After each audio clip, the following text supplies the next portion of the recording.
The Honourable Member, Gareth Hughes. Kia ora, Mr Speaker. Ngā mihi Tēnā koe. kia koutou. Kia ora. I'd like to rise to support the two motions related to the triennial review of the standing orders. I'd like to acknowledge the Chair, Mr Speaker. I'd like to acknowledge the members, the submitters, the officials. We did a good job. I guess I'd like to start with an apology because we've got a bunch of students in the chamber today and sorry guys, I think you've walked in on the most boring, dry debate Parliament could have, but it also gives you a bit of background on how Parliament works. I'm not speaking of myself. Mr Speaker, what we're doing is every 3 years, triennially, Parliament... Point of order, the Honourable Jerry Brownlee. Mr Speaker, I seek leave for this particular contribution to be wide-ranging in order that might be more entertaining. Well, that is hardly a point of order, Mr Brownlee. In fact, Mr Brownlee, I thought you were going to raise with me Speaker's Ruling 47(3), that discussing addressing people outside the House or on radio listeners or in the gallery was out of order.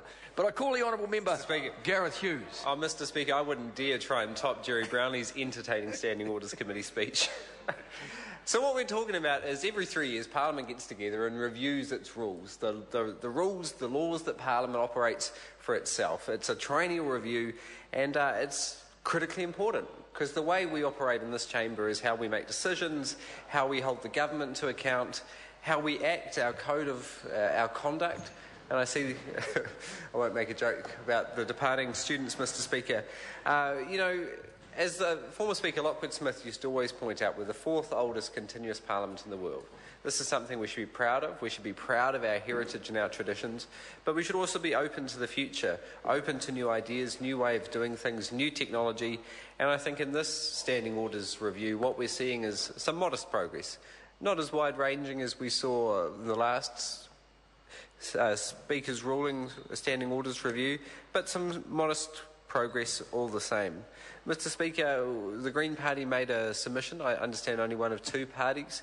We made a number of points covering improving legislative quality, improving accessibility for members, recognising sign language as an official language, improving the lobbying disclosure regime, recommending a code of conduct for MPs, positive suggestions on voting reform, process for amending the parliamentary prayer and members' oaths, improving executive scrutiny, and lastly ensuring international treaties are brought to Parliament before ratification. We put a great deal of positive solutions into the mix. Some of them are picked up, some of them weren't. We'd like to acknowledge the changes in this Standing Orders review. I think the pecuniary interests tidying up of that register is particularly good, moving some of the financial debates times around. I think will make a difference, but very modestly. So in a nutshell, Mr Speaker, what I was trying to achieve through this process was some practical steps to make Parliament more accessible, more transparent and more democratic. I think it's fair to say we're not there entirely. We've still got a long way to go to actually make Parliament more accessible, transparent and democratic, but I'd like to point out some highlights from the Standing Orders process. First up, amending Standing Order 105.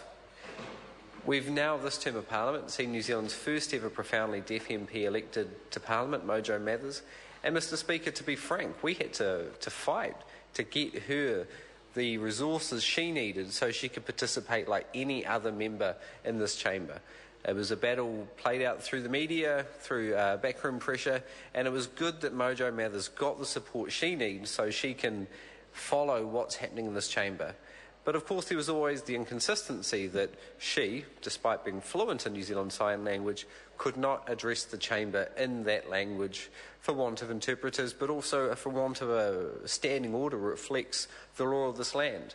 As has been pointed out in the previous contributions, obviously New Zealand Sign Language is an official language of New Zealand, and it was outrageous that a member couldn't speak to this chamber through New Zealand Sign Language.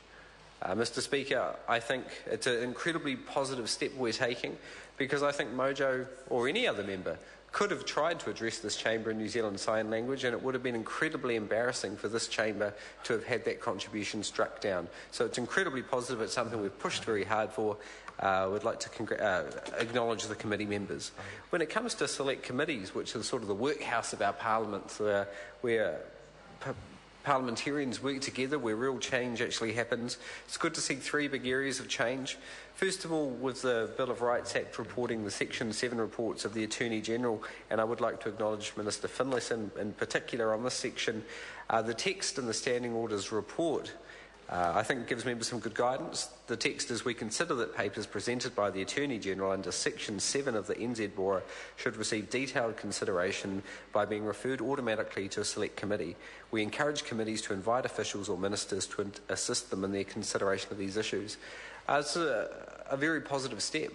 In my 5 years of Parliament, Mr Speaker, what I've seen is some amendments called supplementary order papers, in fact, larger than the primary legislation they're seeking to amend. I'm thinking of the ultra-fast broadband bill, and other ones passed under urgency, such as the so-called Anadarko Amendment, which criminalised protest activity at sea. Huge human rights implications, but because it was passed as a supplementary order paper, there was no Section 7 scrutiny, and there was no a chance for a select committee to investigate it, talk to the experts, and think through those human rights Act implications. So it's good that the committee is encouraging select committees to bring a minister in to analyse and consider that Section 7 report.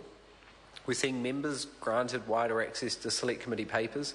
As someone from we don't call ourselves a small party anymore, we call ourselves a medium party in the Greens now, but as a small party where you've got to sub onto numerous select committees, it can be the bane of a MP's life trying to get access to committee papers in the select committee portal. This change is incredibly good, and it will really help those single member parties or smaller parties.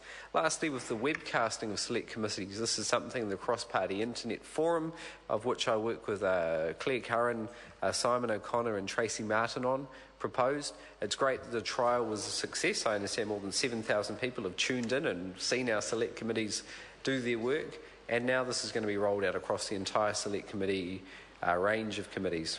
Incredibly positive, because what it means is, say, submitters who want to hear what other submitters are saying don't have to travel all the way to Wellington. If they're from out of town, they can follow and engage in the committee at home by the computer. When it comes to questions for written answer, we've made a slight change here. I put up some proposals to actually encourage ministers to answer them in a timely fashion through a transparency regime where those ministers' results and answering times was reported to the Speaker. What we're seeing is a modest change that says an interim reply is not a final reply. Now, Minister Heatley last night in his valedictory reflected on what I think is the funniest answer I've ever had to a question, which is when I lodged a written question asking, where in New Zealand has fracking occurred? And he replied, underground. A perfect ministerial answer, absolutely accurate and absolutely useless to the opposition member asking it. A perfect ministerial answer to his credit, and he didn't say that last night, but he did answer the question in full the next day. So I'd like to acknowledge Minister Heatley doing that, but it was hilarious. What a great answer. And for the rules, that would have been fine. An answer, even an interim answer saying I'll answer it later on, is an answer for the QWA rules. So it's great we're making changes there. We're going to be reviewing the prayer, something I feel very strongly about and want to see progress in the next Parliament. And something the Greens were the only submitter to push for was an inquiry into the preparedness of Parliament for a natural disaster. It's great that's going to be convincing the next Parliament. We also had a great number of missed opportunities. I would have preferred to have seen greater financial scrutiny of Parliament. We saw the Clerk of Parliament offer estimates week idea where we could have a week to go through the government's books lines by lines, which I'd like to see progress on in the future. A Human Rights Select Committee to do the human rights challenges and issues justice. I would have liked to have seen greater ability for Parliament to send substantive SOPs back to a select committee. Obviously, members can seek leave to do it, but any member can block that. So when you've got SOPs larger than the bills they're seeking to amending, often with no heads up to Parliament, I think it's important Parliament has greater powers to get them back to select committees to hear from the experts, the submitters, and from the government. I'd like to echo Grant Robertson's call to modernise our petitions. Our Parliament has to be, even if we're the fourth oldest in the world, has to be able to engage with the people. And in 2014 and other years, we're going to see the people more and more online. We need to be where they are. When it comes to members' bills, I put up a proposal so that if a members' bill had the support of half of the House, including non-executive members, it could be put to a first reading vote. What I'd like to encourage, as we see in other parliaments around the world, is MPs from across the aisle work together. I proposed also that MPs from different parties could jointly sponsor a members' bill. And lastly, a code of conduct and lobbying regime. So we made a lot of good suggestions. A lot of them got adopted, not all of them did, and we'll continue to work constructively, positively with other parties to improve our Parliament's laws. Kia ora, Mr Speaker. I call the honourable member Dennis O'Rourke. Mr Speaker,